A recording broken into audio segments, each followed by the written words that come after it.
आज की कहानी है हनुमान जी और हनुमान जी के पुत्र मकर ध्वज की। बाल ब्रह्मचारी होते हुए भी हनुमान जी पिता कैसे बने, इस कहानी को जरूर सुने।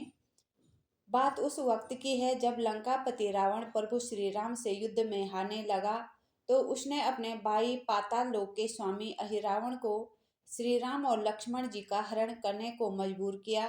पाताल लोक राजा अहिरावण बेहद मायावी था। अहिरावण ने बेहद चालाकी से विभीषण का रूप धारण कर राम जी और लक्ष्मण जी का अपहरण कर लिया और उन्हें अपने साथ पाताल लोक ले गए। जब हनुमान जी ने श्री राम और लक्ष्मण को कुटिया में नहीं पाया, तो वह विभीषण के पास पहुंचे। विभीषण ने उनको अहिरावण के बारे में बताया और पाताल लोक की ओर भेजा। श्री राम और लक्ष्मण को ढूंढते हुए हनुमान पाताल लोक पहुंच गए।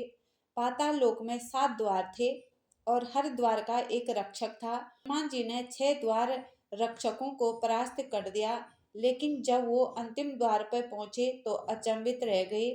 हनुमान जी के सामने उन्हीं के जैसा एक बलशाली और पराक्रमी बानर पहरा दे रहा था। जब बजरंगबली ने उस अद्भुत बानर से उसका परिचय पूछा, तो उसने अपना नाम मकर ध्वज कहा और खुद को हनुमान पुत्र बताया। मकर ध्वज की यह बात सुन हनुमान जी क्रोधित हो गए और बोले, यह असंभव है, मैं आजीवन ब्रह्मचारी रहा हूँ। फिर मकर ध्वज ने सारी बातें विस्तार पूर्वक हनुमान जी के सामने रखी। मकर ध्वज ने कहा, ये बात तब की है जब हनुमान जी ने लंका पे आग लगाई और अपनी पूंछ को बुझाने के लिए समुद्र में गए। उनके शरीर का तापमान इतना ज्यादा था कि उनके पसीने की एक बूंद सागर में गिर गई थी, जिससे एक मगर ने निकल लिया था और उसी पसीने की बूंद से वह मगर गर्भवती हो गई। इसी मगर ने मकर ध्वज को जन्म दिया। मकर ध्वज की बातें सुन हनुमान जी भावुक हो गए और उनको गले लगा लिया। लेकिन पिता प्रेम के बावजूद मकर ध्वज ने अपने पालनकर्ता हिरावण के लिए हुए कार्य का पालन करते हुए अपने कर्तव्य को सबसे आगे रखा। दोनों पिता पुत्र में मल्ल युद्ध हुआ। तब हनुमान जी ने मकर ध्वज को बांध दिया और छठा द्वार पार कर गए।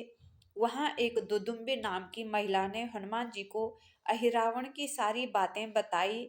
उस समय अहिरावण श्री राम लक्ष्मण को महामाया पाताल देवी को चढ़ाने की तैयारी कर रहा था। तब हनुमान जी और अहिरावण में युद्ध हुआ। देवी के सामने 5 दीप जला रखे थे। शिव जी की कृपा से हनुमान जी के 5 मुख उत्पन्न हुए और पांचों बत्तियां एक साथ बुझा दी और अहिरावण को मारकर संकट टल गया। उस दिन से हनुमान पंचमुखी के नाम से भी जाने जाते हैं।